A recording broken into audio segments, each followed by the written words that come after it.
Hello everyone, this is Mommy Ange and Baby Jillian living in Dubai. Ngayong araw pala ay pumunta kami sa Carrefour para tumingin ng offer.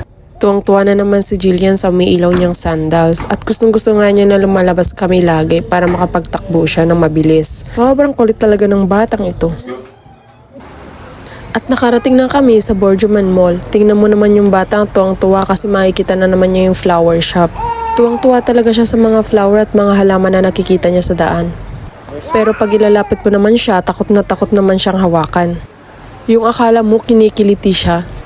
At gusto-gusto pa nga niyang hawakan yung mga bulaklak. Kala mo naman hindi siya takot pero pag nilapit mo naman, takot naman siyang hawakan.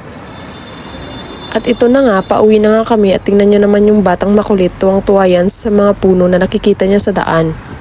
Kahit nga paus yan napakadaldal. Nilalakad nga lang namin yung pauwi ng bahay kasi malapit lang kami sa may mall. Ang ganda talaga ng view dito lalo na paggabi at lalo na ngayong taglamig na. Ang sarap maglakad-lakad lalo na tong batang makulit, tuwang-tuwa talaga yan. At nakarating na nga kami sa bahay. Yun lang, bye! Thank you for watching!